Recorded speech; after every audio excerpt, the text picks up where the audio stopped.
Olá pessoal, boa noite, tudo bem com vocês? Então vamos lá, mais uma aula. Lembrando, o que nós já estudamos até aqui? Estamos fazendo aqui um resumo. Nós estudamos empresário, vimos conceito, requisitos, quem que estão os excluídos do conceito de empresário. E estudamos também na aula passada todos esses assuntos relacionados ao conceito de empresário.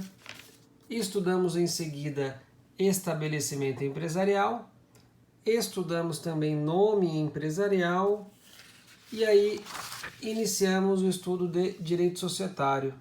Direito societário nós vimos que nós temos dois tipos, sociedade não personificada e a sociedade personificada. Em relação à sociedade não personificada, nós vimos a chamada sociedade regular, também conhecida como sociedade em comum, e vimos a sociedade em conta de participação, aquela que tem sócio ostensivo, sócio participante, e via de regra ela não tem justamente a personificação, então é aquela forma de sociedade feita através de contrato particular entre as pessoas. Nós demos o exemplo geralmente do Hotel Ibis, que tem o sócio ostensivo e o sócio participante, e eles vendem os quartos de hotel, enfim, nós vimos na aula passada a esse respeito. E nós também estudamos e iniciamos o estudo das sociedades personificadas. As sociedades personificadas são divididas em duas categorias. Sociedade simples, que é aquela que não tem o caráter empresarial, lembrando que cooperativa é sempre sociedade simples, tá bom? Mas, apesar de ser sociedade simples, que via de regra é aquela registrada no cartório de registro civil de pessoa jurídica, a cooperativa é registrada na junta comercial. E nós vimos que a outra categoria de sociedade personificada é a sociedade empresária, esta sim, objeto de estudo. A sociedade empresária é aquela que pode falir e pedir recuperação judicial. Nós estudamos algumas roupagens das sociedades. Vimos que elas podem ter como roupagem ser uma sociedade em nome coletivo, sociedade em comandita simples, sociedade comandita por ações, e isso nós vimos na aula passada, tá bom? O que nós vamos ver agora? Nós vamos estudar a sociedade limitada. A sociedade limitada, pessoal, é aquela que tem maior interesse e é a mais famosa, é a que todos adotam, ok? Então, o conteúdo da aula de hoje é justamente sociedade limitada. Pessoal, eu estou gravando agora com o celular na posição correta, espero que possa auxiliá-los. Eu vou disponibilizar também o caderno aqui que eu fiz para vocês, tá bom? E vamos lá então. Qual que é o sumário da aula de hoje? Qual que é o resumo da aula de hoje? Nós vamos estudar dentro de sociedade limitada disposições gerais, cotas, administração, conselho fiscal, deliberação dos sócios, aumento e redução de capital social, resolução da sociedade em relação a sócios minoritários e as hipóteses de dissolução. Pessoal, a sociedade limitada, ela tem previsão legal lá no Código Civil entre os artigos 1052 e o artigo 1087, tá bom? Então, este sumário, inclusive, ele é coincidente com as seções relativas ao capítulo Sociedade Limitada, tá bom? Então vamos lá, vamos iniciar falando de disposições gerais. Antes disso, pessoal, só falando rapidamente que a sociedade limitada é aquela que é a mais adotada no direito societário, justamente por permitir que a responsabilidade de cada sócio seja restrita ao valor de suas cotas. Então é aquela que permite que os sócios não se responsabilizem claro, via de regra, tá bom? Nas condições comuns, pelas dívidas da sociedade empresária. Então, a responsabilidade de cada sócio é restrita ao valor de suas cotas. O que isto significa? Significa que a sociedade, a sua divisão é dividida em cotas e os sócios vão ser responsáveis pelo valor monetário de cada cota que ele tenha. Então, se eu tenho uma... Vou até falar um pouco aqui adiante, ao falar de cota, eu falo especificamente em relação a isso, ok, pessoal? Bom, o que acontece com a sociedade limitada? A sociedade limitada, ela é disciplinada pelas regras que nós vamos ver, ok? E se acontecer de que não exista uma previsão legal específica sobre uma situação? Na omissão, eu vou aplicar as regras previstas para a sociedade simples, tá bom? Agora, é possível que na omissão, ao invés de aplicar as regras da sociedade simples, eu aplique a regra da sociedade anônima. Quando que isso vai acontecer? Se o contrato social assim prever. Ok? Então, via de regra, na omissão das regras legais, ou seja, das regras previstas no Código Civil e que disciplinam a sociedade limitada, se houver uma situação jurídica não prevista, eu vou aplicar e vou resolver aquela questão de acordo com as regras da sociedade simples. Porém, é possível que o contrato social expressamente tenha previsão de que, ao invés de, havendo omissão, aplicar as regras da sociedade simples, eu aplique as regras da sociedade anônima, que será ainda objeto de estudo aqui por nós. Tá bom? Pessoal, o que acontece com a sociedade limitada? Ela é dividida em cotas. O contrato social divide-se em cotas. Estas cotas podem ser iguais ou desiguais. E o que isto significa para vocês entenderem? Significa o seguinte, vamos imaginar que João e Maria, então João e Maria sejam sócios de uma sociedade, ok? Eles formulam aqui uma padaria, ok? Uma padaria que vai chamar JM Limitada. JM Padaria Limitada, ok? O que acontece? Como nós mencionamos, o contrato social, que é justamente o contrato, igual no casamento, você não tem que assinar um documento de casamento, e no contrato de casamento pode, inclusive, você vai colocar lá o seu regime de casamento, pode prever algumas hipóteses específicas. O contrato social em uma sociedade é justamente isso. É o documento que vai linkar, vai relacionar as duas pessoas e vai fazer nascer esta pessoa jurídica, tá bom? O que acontece? Então, a JM Padaria Limitada tem dois sócios, João e Maria. João tem 40% e Maria tem 60%. Nesse caso, portanto, eu tenho cotas desiguais, porque uma pessoa tem 60% e outra pessoa tem 40%. E as cotas podem ser iguais. O que é cota igual? Cota igual é quando eu tenho uma pessoa com 50%, outra pessoa com 50%. Ou seja, eu tenho uma participação absolutamente igual. Ok? Bom, continuando. Vamos tirar esse bicho aqui. É vedada contribuição que consista em prestação de serviço. O que isto significa? Significa o seguinte, pessoal. O contrato social, ele vai estipular a formulação, a criação de uma pessoa jurídica. Esta pessoa jurídica, ela tem que ter um patrimônio, um capital inicial.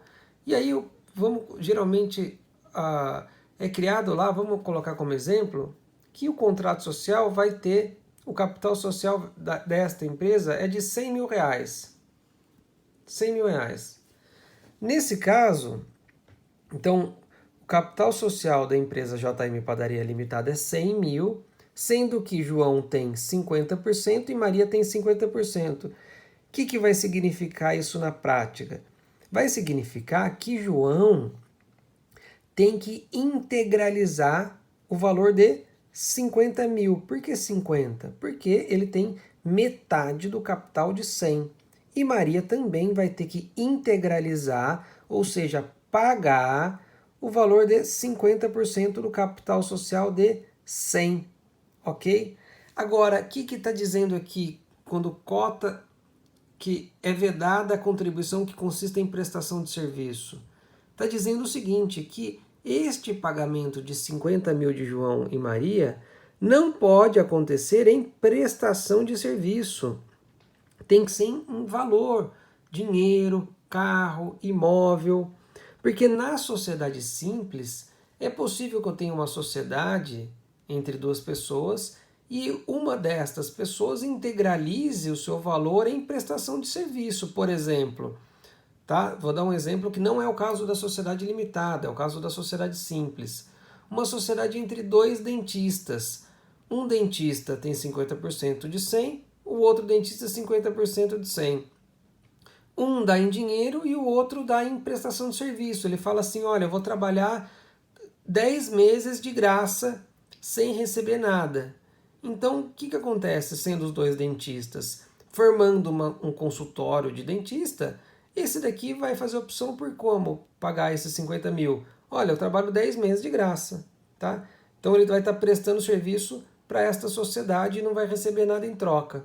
Agora, esta forma de integralização é vedada no caso de sociedade limitada. Portanto, cada sócio tem que integralizar o seu capital social em dinheiro. A cota é indivisível em relação à sociedade, salvo para efeito de transferência. E ainda existe um enunciado que diz assim: a sociedade limitada pode adquirir as suas próprias cotas, observadas as condições impostas pela Lei de Sociedade Anônima. O que acontece, pessoal? Vamos dar um exemplo que nós tivéssemos aqui nessa padaria 3 sócios. 3 sócios. Um destes sócios sai da sociedade. E aí vamos dar um exemplo assim. João tem 20%, Maria tem 60% e o Carlos tem 20%. O Carlos sai da sociedade. Então estes 20% tem que ser destinado ou Maria compra ou João compra. O que é possível aqui segundo esse enunciado? A sociedade pode adquirir suas próprias cotas. Significa que a própria sociedade vai pagar a compra desses 20%, e aí nós dizemos que estes 20% ficam em tesouraria, tá bom? Isso é possível na sociedade limitada. Os condôminos de cota indivisa respondem solidariamente para prestações necessárias à sua integralização. Então, por exemplo, se eu tivesse aqui João e Jorge, duas pessoas aqui, ou seja, eu tenho um condomínio, tá? Que são responsáveis por essa parte da sociedade, João e Jorge. O que está dizendo? Que os condôminos de cota indivisa respondem solidariamente, ou seja, os dois ao mesmo tempo, pelo valor de, aqui agora, 20%, tá bom? Para as prestações necessárias à sua integralização. Então, eles respondem pela... todos eles, de maneira solidária, para a integralização do capital social. Aliás, inclusive, o que acontece na sociedade limitada? Vamos dar um outro exemplo, que João e Maria, tá bom, são sócios aqui da sociedade. João com 20 e Maria com 80%. Se qualquer destes sócios não integralizasse o seu valor, a responsabilidade pela integralização cabe ao outro sócio. Por quê? porque eles respondem solidariamente pela obrigação de integralização, tá bom? É possível que exista transferência da cota para o sócio, ou seja, entre sócios? Sim, é possível, independentemente da audiência, ou seja, da anuência dos demais. Portanto, só tem João e Maria e Carlos como sócio. Carlos pode vender a sua participação direto para Maria? Pode, independentemente que João concordasse. Agora, é possível que a transferência da cota ocorra para terceira pessoa que não é sócio? É possível, desde que não haja oposição de mais de 1/4 do capital social. E a cessão, ou seja, a transferência, terá eficácia quanto à sociedade e terceiros a partir da averbação, subscrita pelos sócios concordantes, pelos sócios anuentes.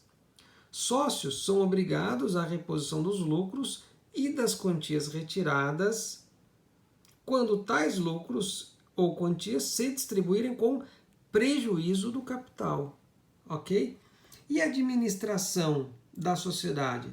A administração é exercida por um ou mais pessoas, designadas no contrato social ou designadas em ato separado, tá bom? A responsabilidade dos administradores na sociedade limitada é subjetiva, ou seja, é necessária a comprovação de dolo ou culpa, ok? A administração atribuída no contrato a todos os sócios não se estende de pleno direito aos que posteriormente adquirirem a qualidade de sócio. E é possível que o administrador seja não sócio? Sim, é possível.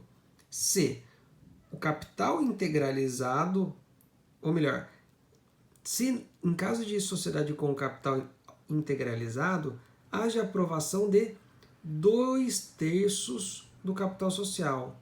E se o capital não estiver integralizado, ou seja, não estiver pago, é necessário a aprovação unânime dos sócios, ok?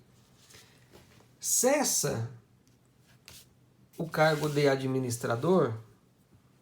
Cessa o cargo de administrador quando ocorrer destituição, tá bom? Sendo o sócio nomeado administrador no contrato, necessário de mais de 2/3 do capital social para que ocorra a destituição, tá bom? Cessa também o cargo do administrador quando ocorra término do prazo, tá? Então é nomeado administrador pelo prazo de 1 ano, 2 anos, ou em caso de renúncia do administrador. Torna-se eficaz em relação à sociedade esta renúncia desde que o momento que a sociedade toma conhecimento da comunicação escrita do renunciante e em relação a terceiras pessoas após a averbação e publicação, ok? É possível, pessoal, que a sociedade limitada tenha um órgão que é o chamado Conselho Fiscal. Este é um órgão facultativo, portanto não é obrigatório. As sociedades limitadas podem instituir este órgão, este Conselho Fiscal ou não, tá bom? Quem compõe este Conselho Fiscal? E o que faz o Conselho Fiscal? O Conselho Fiscal, ele tem dever de examinar os livros e papéis da sociedade, o estado do caixa, tem também dever de apreciação, ou melhor, apresentar à Assembleia Anual dos Sócios parecer sobre os negócios celebrados pela sociedade, convocar a Assembleia dos Sócios, enfim, o Conselho Fiscal ele tem um órgão mais administrativo relacionado à atividade financeira, tá bom? É composto esse Conselho Fiscal de 3 ou mais membros. Pode ser sócio ou não sócio, desde que residentes no país. E a remuneração dos membros do Conselho Fiscal será fixada anualmente pela Assembleia que os eleger, tá bom? A responsabilidade dos membros do Conselho Fiscal é subjetiva, igual ao administrador, bastando a culpa, tá bom? Culpa ou dolo. E as atribuições conferidas por lei ao Conselho Fiscal não podem ser outorgadas a outro órgão, eventualmente que exista na sociedade. Bom, e agora como que se dá a deliberação dos sócios? Ou seja, como que eles deliberam, decidem sobre os assuntos? As decisões são tomadas em reunião ou assembleia. Qual que é a diferença de reunião para assembleia? É o número de sócios. Chama-se assembleia quando a sociedade tem mais de 10 sócios. E chama-se reunião quando é menor quantia de sócio, ok? O que depende de deliberação, de decisão dos sócios? Primeiro, aprovação das contas dos administradores, exige maioria dos presentes, tá bom? Designação dos administradores quando feita em ato separado, destituição dos administradores, modo de sua remuneração e pedido de recuperação judicial, exige metade do capital social, não é metade dos sócios, ok? Metade do capital social. Então, se tem uma pessoa com 52%, já basta. Modificação do contrato social, incorporação, fusão e dissolução da sociedade exige 3/4 do capital social. Tudo bem? Deliberações infringentes a contrato ou lei tornam ilimitada a responsabilidade daqueles que aprovaram. E a aprovação sem reserva do balanço patrimonial, salvo erro, dolo ou simulação, exonera de responsabilidade os membros da administração e do Conselho Fiscal. Extingue-se em 2 anos o direito de anular a referida assembleia. Tá bom? E, finalizando, aumento e redução do capital social. Aumento é possível? Sim. Integralizado o capital social, isso pode ser feito com a consequente alteração do contrato. Sócios terão preferência de participarem na proporção de suas cotas. Então, o que acontece? É possível aumentar o capital social? Sim. Os sócios têm preferência na aquisição